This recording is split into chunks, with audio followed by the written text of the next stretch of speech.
नमस्कार दोस्तों। एक व्यक्ति था जिसका पत्नी नहीं थी। पत्नी का देहांत हो चुका था, जिस वजह से वो अपने एक भतीजी को अपने घर पर रखा हुआ था, घर का कामकाज करवाने के लिए। और जो उसका भतीजी थी वो शादी करने के लायक हो चुकी थी, लेकिन वो उसका शादी नहीं करता था क्योंकि वह एक नंबर का जो है रंगीन मिजाजी इंसान था। और वह रोज रात को उसे भरपेट खाना खिलाता था, और खाना खिलाने के बाद उसे कमरे में ले जाकर जो है अपना जरूरत पूरा करता था, जिस लालच से वो उसका शादी करता नहीं था और घर पर ही रखा हुआ था। फिर दोस्तों इसी तरह से वो व्यक्ति लगातार अपने भतीजे के साथ ही अपना जरूरत को जो है पूरा कर रहा था। तब एक दिन अचानक से उस लड़की के साथ जो है ऐसा घटना घट जाता है, जिसके बारे में यदि आप लोग जानेंगे तो आप लोगों की जो है होश उड़ जाएगा। तो दोस्तों यदि आप लोग इस कहानी के बारे में जानना चाहते हैं तो आप लोग जो है मेरे साथ बने रहिएगा। तो नमस्कार दोस्तों। तो दोस्तों ये कहानी कर्नाटक के एक छोटे से गांव की है। तो दोस्तों उस गांव में एक व्यक्ति था जो एक बहुत बड़ा घर घर में अपने भतीजे के साथ रहता था। उसकी जो भतीजी थी वो बेहद ही खूबसूरत थी। उसका नाम दिव्या था, और जो व्यक्ति था उसका नाम दयाल। दयाल उस गांव का बहुत ही नामी गिरामी व्यक्ति था। उसके पास बहुत सारा पैसा था और मतलब जमीन भी बहुत सारी थी, जिसके चलते वो पूरे गांव का मुखिया कहलाता था। और कई बार वो मुखिया का जो है चुनाव भी लड़ चुका था। शायद एक बार 2007 में वो चुनाव जीता था, उसके बाद वो हार गया था, लेकिन हर बार वो चुनाव लड़ने का काम करता था। और जो उसका पत्नी भी नहीं थी, पत्नी का देहांत हो चुका था और कोई बाल बच्चा भी नहीं था, इसलिए वो दिव्या को अपने घर पर कामकाज करने के लिए रखा हुआ था। और जो दिव्या थी वह अनाथ थी, उसका माता पिता नहीं थे। माता पिता कार हादसे में जो है देहांत हो गए थे। तब से वह अपने चाचा दयाल के घर पर ही उसके साथ रह रही थी। जो दयाल था बहुत ही लालची और रंगीन मिजाजी इंसान था। वह जब कभी भी किसी सुंदर लड़की या महिला को देखता था तो वो बहुत जल्द उनकी ओर आकर्षित हो जाता था। और जब वो मुखिया पद पर था तो कई ऐसी महिलाओं के साथ उसका नाजायज संबंध भी था, और ये बात गांव के सभी लोग जानते थे। फिर भी उसको इज्जत करते थे, क्योंकि जब कभी भी गांव के लोगों के पैसे की जरूरत होती थी तो उसके पास ही जाते थे पैसा मांगने के लिए। और वो बहुत ही आसानी से उनको पैसा भी दे देता था, और वो ब्याज पर नहीं लेता था, जिसके चलते गाँव के जो है सभी लोग जो है उसका बात मानते थे। और जो दिव्या थी उसको पढ़ाता लिखाता नहीं था, पूरे दिन ही जो है घर का कामकाज करवाता था और घर के अंदर ही रखता था। यदि गाँव का कोई व्यक्ति उससे मिलने के लिए घर पर जाया करता था तो वो घर पर ही जो है आने से उनको मना कर देता था, और कहता था कि यदि तुम लोगों को मिलना होगा तो बाहर ही मिल लेना, मेरे घर पर तुम लोगों को आना नहीं है दोस्तों। जिसके चलते लोग उसके घर पर भी जो है नहीं जाते थे। लेकिन दोस्तों दयाल के बारे में सभी लोगों को पता था कि वो कैसा इंसान है। दोस्तों धीरे-धीरे अब बात पूरे गाँव में फैल चुका था कि जो दयाल है उसका अपना भतीजे के साथ ही जो है चक्कर चल रहा है। क्योंकि दोस्तों जो दिव्या की शादी नहीं करना चाहता था, और वो शादी करने की उम्र से कहीं ज़्यादा हो चुकी थी।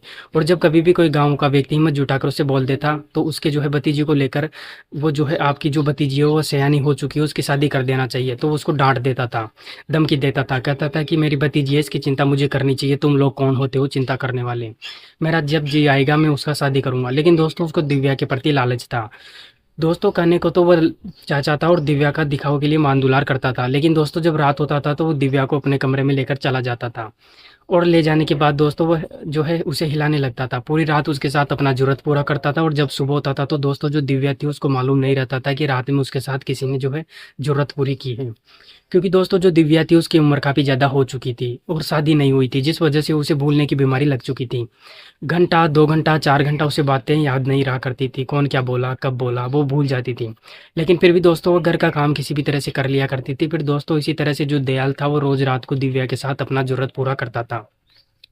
और जब उसका मन बढ़ जाता था तो दोस्तों वो उठकर वहाँ से चला जाता, और बेचारी जो दिव्या थी उसको कुछ याद नहीं रहता था, उसके साथ जो है कुछ गलत हो रहा है।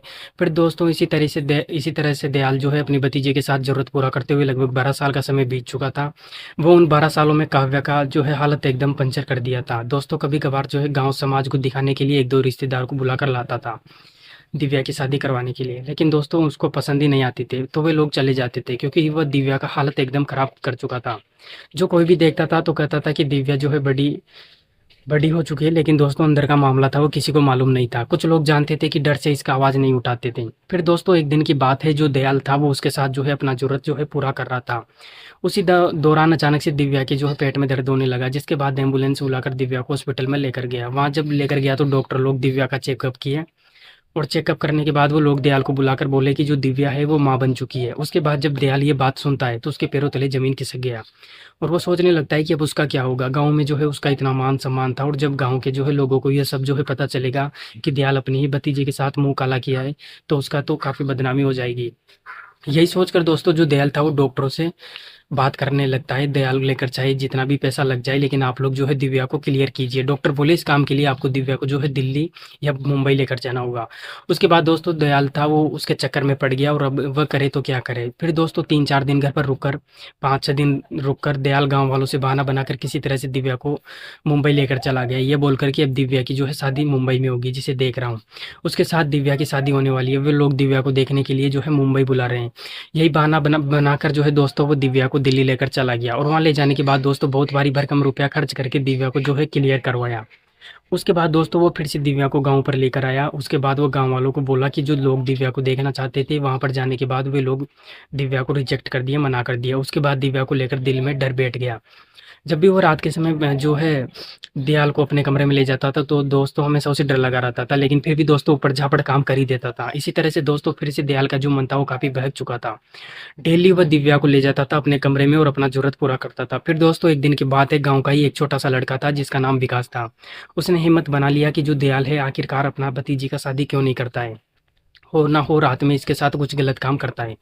फिर दोस्तों एक दिन वो चुपके से छत के ऊपर रात के समय चढ़ गया और खिड़की से जाकर झाँक कर देखने लगा। तो दोस्तों अंदर का नज़ारा देखकर जो है दंग रह गया, क्योंकि उस समय जो दयाल था वो दिव्या के साथ ही अपना ज़रूरत जो है पूरा कर रहा था। उसके बाद दोस्तों वो ये सब देखकर उन दोनों का वीडियो बना लिया और जो दोस्तों वीडियो बनाने के बाद दोस्तों पूरे गाँव में दिखा दिया।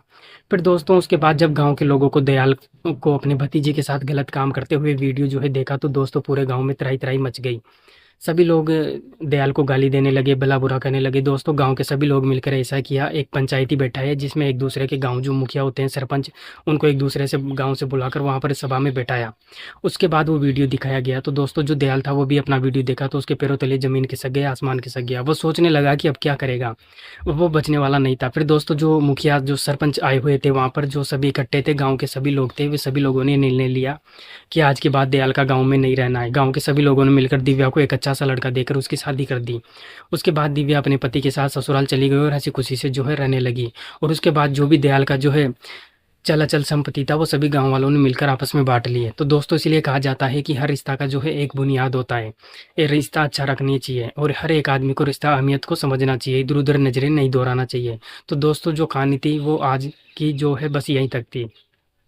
तो दोस्तों इस कहानी को सुनाने का मेरा उद्देश्य किसी का दिल दुखाना नहीं था, आपको लोगों को सतर्क और जागरूक करना था। मिलते हैं किसी ऐसी कहानी के साथ, तब तक के लिए दोस्तों जय हिंद, वंदे मातरम।